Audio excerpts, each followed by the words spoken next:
Okay, we're live. Hey folks, this is RotorStorm331. Back to doing some more streaming. I won't be streaming until later today, but I figured I'd get these Final Fantasy VII beginner's guides finally out of the way.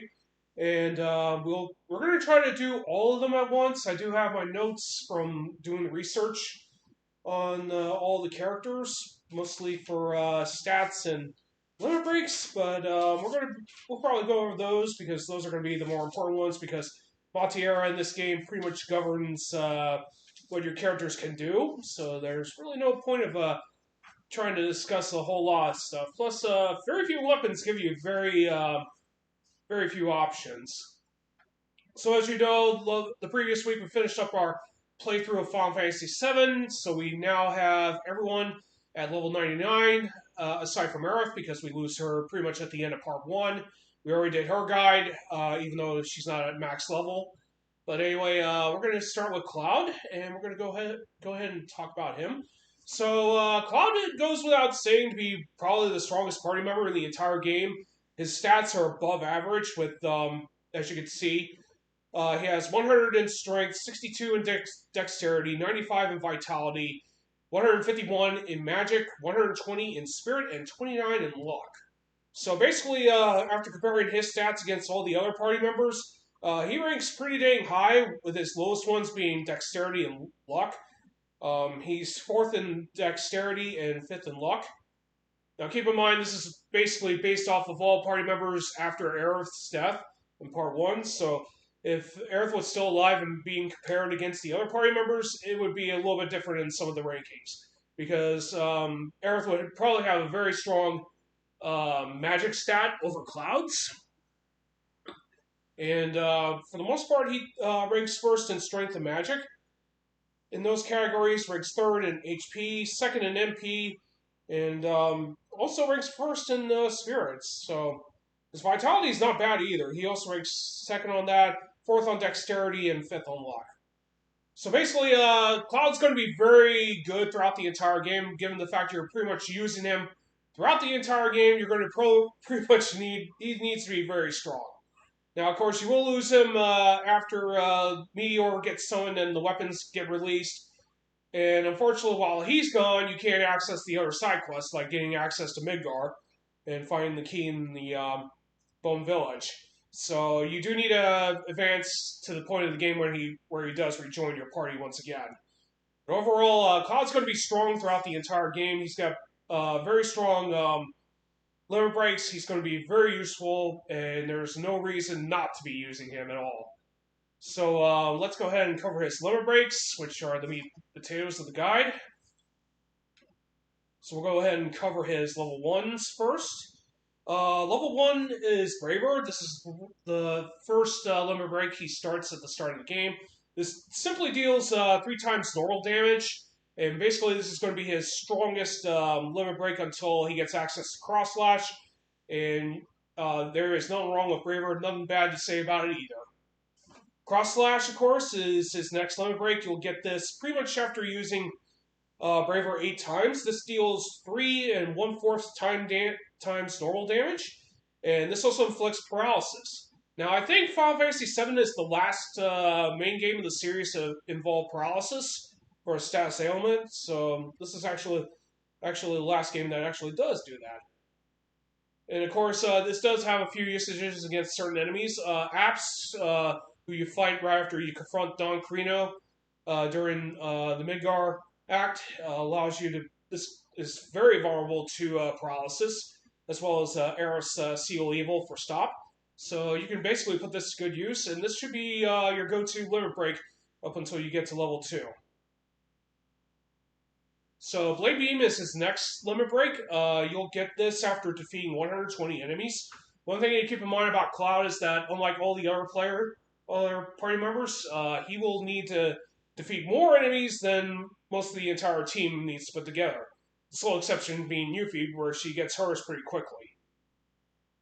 So basically, Blade Beam is pretty unique for a limit break. It deals 3.5 times normal damage and hits other enemies for normal damage, and it's also treated as a magical attack.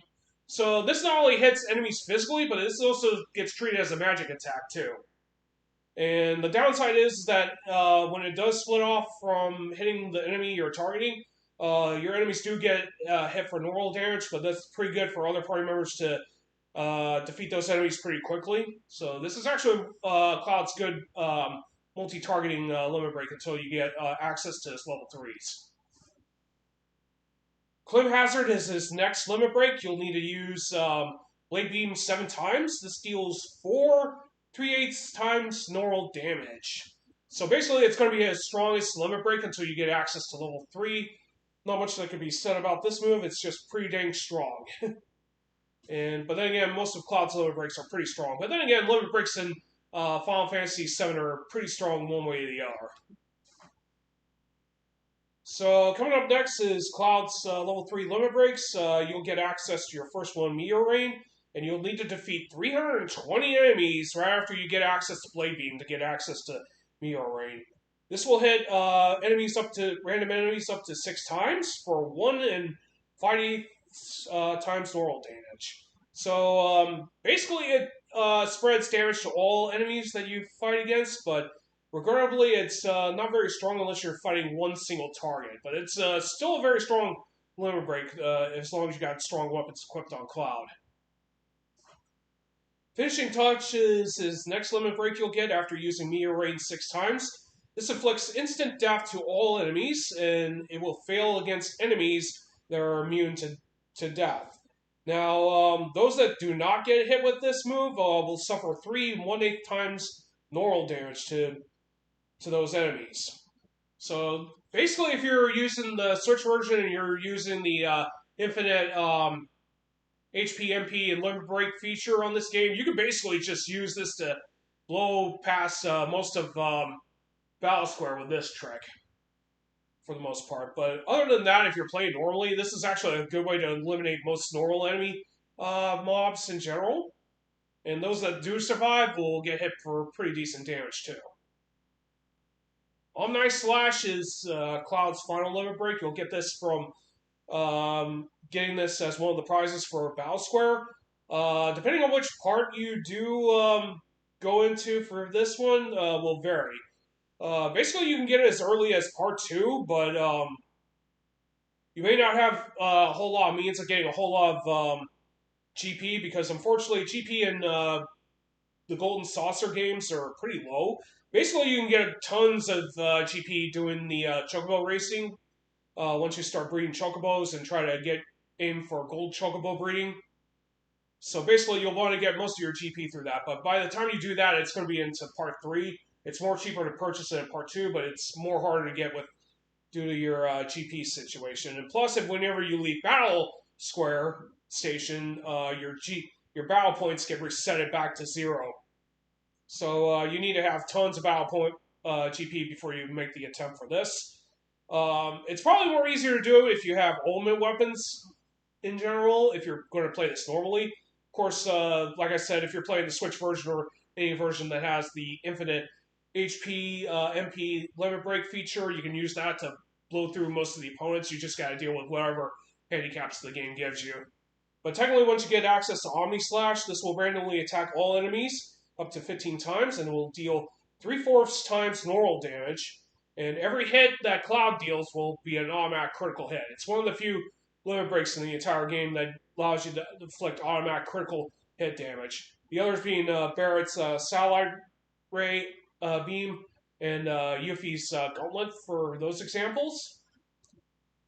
So it's overall a very powerful limit break, and it's very powerful when you do it on single targets. For the most part, guarantees pretty much an automatic victory with Omni Slash, but it pales in comparison to Sid's High Wind, which it hits 18 times. Barrett's Anger Max at level 3 limit break also hits 18 times, but for half damage, but it still pales in comparison to those attacks. But it's still a very strong level 4 limit break, and probably one of the best in the entire game in general. So once you get your hands on Omni Slash, start using this. And with that, that concludes the guide for Cloud. I'm going to take a few minutes to go take a small break, rehydrate my throat, and then we'll get started with Barrett and then Tifa And then after those characters, I'll switch Barrett and Tifa out for Red 13 and Yuffie, and then we'll keep doing this until we get everyone checked out. So be right back.